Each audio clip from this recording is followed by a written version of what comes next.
Hi everyone! Sometimes these videos are inspired by whatever is going on in my brain on any given day.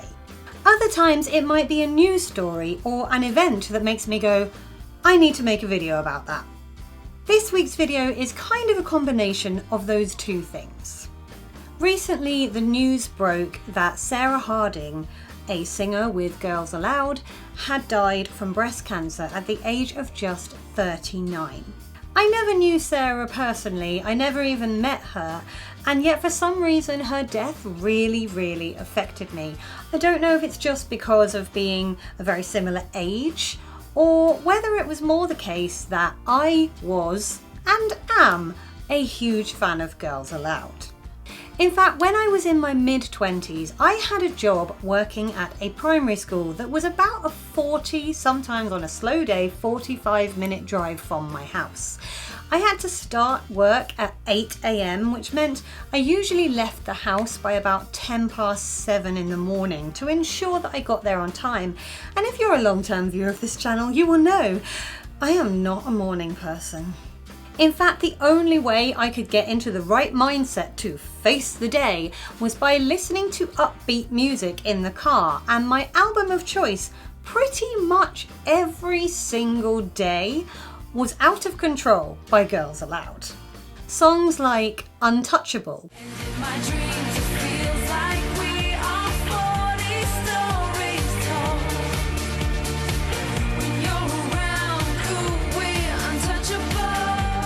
Rolling Back the Rivers in Time,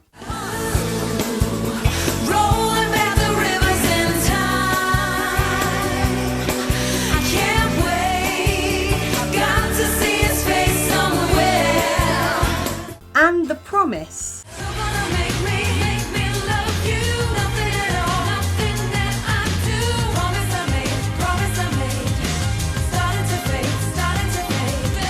Made me forget how knackered I was and made me feel just a smidge more like I could face the day. And all these years later, if I hear any of those songs, I am instantly taken back to that time in my life. I guess what I'm trying to say is I really love pop music, but my love of pop music did not start with Girls Aloud. Like a lot of kids, I grew up listening to music that my parents had liked and still like, and stuff that was on the radio. I grew up listening to a lot of the Beatles and the Carpenters and Queen and various other bands that I still really love now. But the first pop band I ever properly fell in love with, because of my mum's enjoyment of them, was ABBA.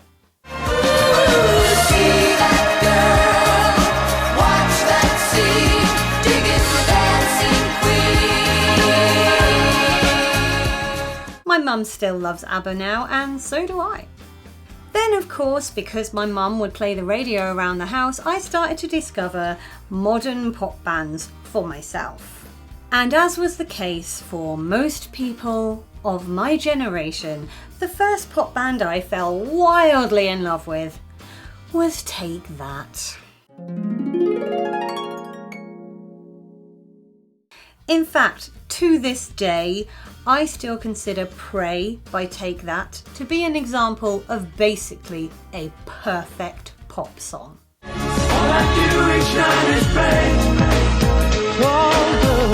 Hoping that I'll be a part of you again someday. I hear that song and I'm instantly transported back to the age of like 10 or 11 years old when I first heard it.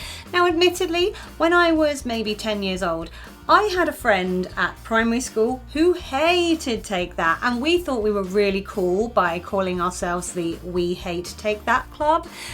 Probably the nerdiest thing I've ever done in my life, really, but that's a big list actually. I've done many nerdy things. But anyway, I was deluding myself. I did not hate Take That. I loved their music. I thought they were amazing.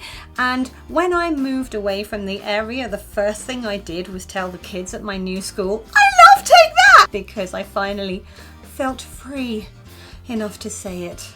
I'm sorry, Andrea. when I finally got the chance to go and see Take That in concert, because they split up when I was 12, which was frankly rude. I was in my 20s and they performed Pray, and I swear to goodness, I heard the introduction of that song. I screamed so loudly, I think people in neighbouring counties heard it. And even now, just hearing the intro to that song makes me happy.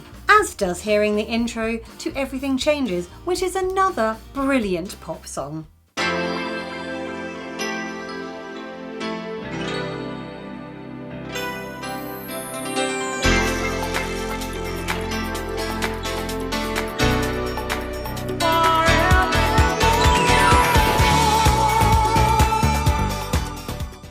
As I said, Take That split up when I was 12. I had a vacuum which I had to fill with various other pop bands.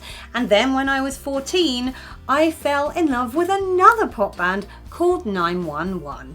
Nowadays, they're best remembered by those who actually remember them for a song called Body Shakin', but I maintain that their best song was the one that made me a fan in the first place, which was called Don't Make Me Wait. Don't make me wait one more day. Don't you forsake this love so great. And in case you're thinking, oh, she was a stereotypical hormonal teenage girl, she was only into boy bands. No. I was into girl bands as well. Isn't that a perfect metaphor for who I grew into? You see, around the same time as I got into 911, a particular girl band burst onto the scene and I was obsessed. If you wanna be my lover, you gotta get with my friends. Make it last forever. Friendship never ends. Again, if you're my age and you were into pop music when you were younger, the Spice Girls were like a rite of passage you went through. And to be honest with you, I don't think I ever came out the other side. I still love the Spice Girls. In fact, I went to see them on one of their reunion tours a couple of years ago at Wembley Stadium, and they were epic.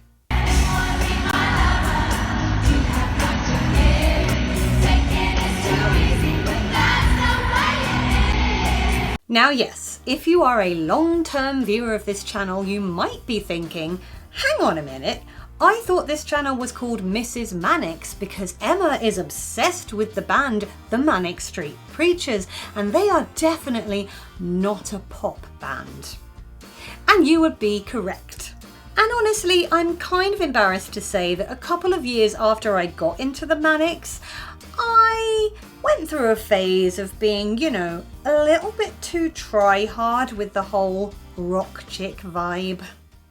Pop music is actually just completely vacuous. I mean, at least with rock music, the lyrics are really saying something,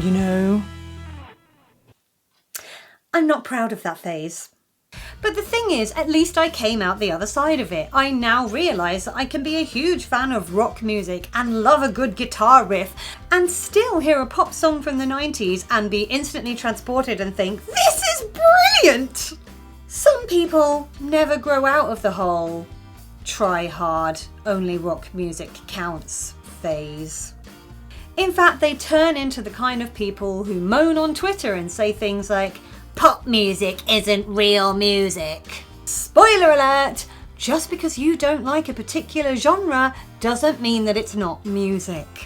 For example, if you saw my fairly recent Are We Too Old for Modern Music video, you will know that Leslie and I listened to various songs from the top 40, which we didn't recognise on the whole.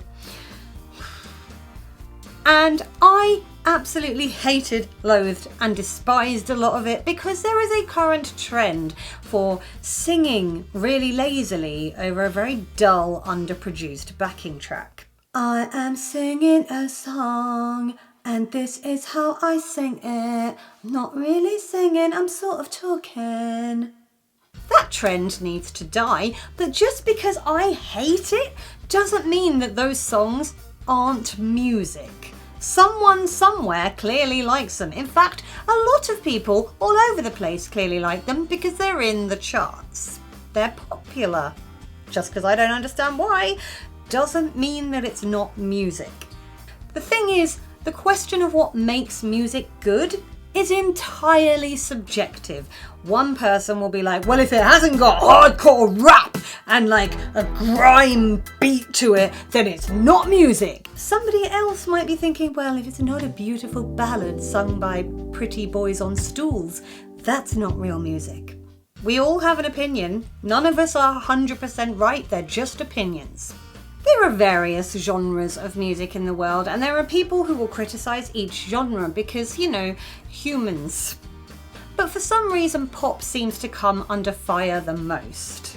Pop music is seen as like a cookie-cutter production line of bands who are all very similar and have very samey songs and then just break up and are never heard of again.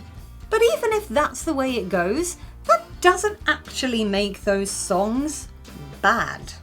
Honestly, sometimes a song just sounds good to your ears and it makes you feel happy, and there is nothing wrong with that, regardless of what genre that song falls into. I don't care if pop music is cheesy, it puts a smile on my face and it kind of makes me want to dance, which is interesting because I can't dance, as you all know. But I try. I love music in general, and pop happens to be a big part of that. But yeah, unfortunately, with all the tributes that poured into Sarah Harding, there came some kind of sneery articles in the highbrow press from people saying, oh, actually Girls Aloud had some really good songs, you know, for a pop band. A good song is not exclusively the reserve of any genre but pop. Sorry to burst your bubble. Or should I say pop your bubble? I just felt the need to defend pop's brilliance and say, if you're a fan of pop, that's okay, it is real music, and tell anybody who tells you otherwise to, you know, go away. If you agree with me and you're a fan of pop music, or you just like music in general and you're happy to hear a genre defended, please feel free to give this video a thumbs up. You can click on my floaty head if you'd like to subscribe, and last week's video is over there. I think I'm going to go and listen to some music. I'll talk to you all next week. Bye!